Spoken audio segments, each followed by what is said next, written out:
partnership, that was really the end of America. Your comment? How do I put this politely? You are about as uninformed on the subject as I've heard anybody. The TPP is the Trans-Pacific Partnership. It doesn't exist yet. It's still being negotiated. Last time I checked, 10 out of 29 chapters had actually been closed on it. I think what you're referring to is the Trade Promotion Authority. The Trade Promotion Authority is nothing new. It's how we've negotiated trade agreements since the 1930s. The Congress, exercising its constitutional prerogatives, sets conditions for trade and hands them to the President to negotiate with trading partners. The President negotiates those agreements. If he meets all of the conditions, it comes back to Congress for approval or disapproval. That's the TPA. That's the way we've done things now for 70 years. The problem is that authority lapsed in 2007. And in the intervening years since 2007, there have been over 100 international trade agreements. You know how many the United States has been party to? 0. We've been shut out of international trade while China is now prospering and basically writing the rules on it. By restoring the TPA, we get our country back in the game. It means that we can then negotiate the Trans-Pacific Partnership and a number of other trade agreements that have been stalled because of this lack of authority. And that's of absolutely critical importance to the future prosperity of our country. Trade produces prosperity. Those countries that trade prosper. Those countries that fail to trade fail to prosper. We have tried protectionism in this country over and over again, and it has always been an abject disaster. Herbert Hoover practiced protectionism in 1929 in response to the recession of 29 with the Smoot-Hawley Tariff Act.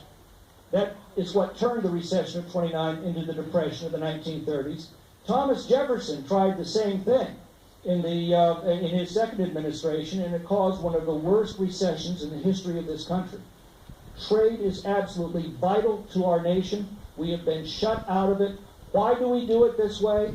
We do it this way. Why have we been shut out from it since the TPA lapsed? Can you imagine trying to purchase a car from a dealership where you have to negotiate with 535 salesmen? That's what the opponents of TPA have said we need to do. Have Congress negotiate it individually. Well, imagine trying to buy a car that way. No, you buy a car by negotiating with one salesman. That salesman has been given a list of conditions by management. He goes and negotiates the best deal he can. If it meets the conditions management has set, management then approves it or rejects it. That's the TPA in a nutshell. Oh. Okay, and just one more warning there. A new tactic of the left has been to masquerade as conservatives and try to make conservative arguments against conservative policies. There was a website set up during this debate on the TPA. Forget the guy's name. It was Curtis something. He masqueraded as conservative, injected a lot of these anti-trade arguments into the conservative blogosphere. Finally got caught and revealed. But a lot of the arguments you see made by conservatives against the TPA are coming from those sources. TPA is trade, trade is prosperity and freedom, and that's what our party should stand for. Yes, sir.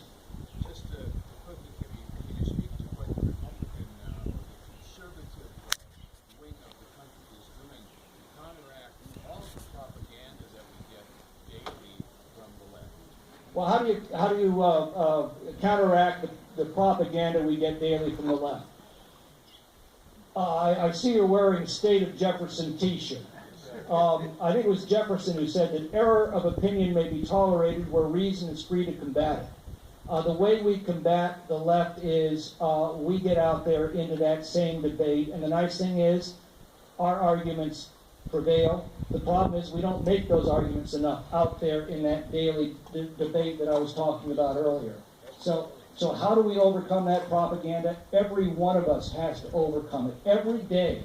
If you see something that your friends ought to see, send it to them. If you read an article that makes you mad, leave a comment under that article. People are reading these things. They are searching for answers, and we have the answers. Margaret Thatcher once said, first you win the argument, then you win the vote. The reason I think we're winning the votes today is we're now starting to win the arguments. We just have to double down now. There's a wonderful line that from a Lincoln telegram very late in the war.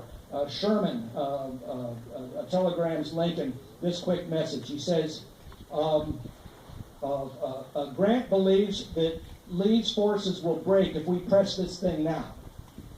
And Lincoln's response was, well, then let the thing be pressed. This is the time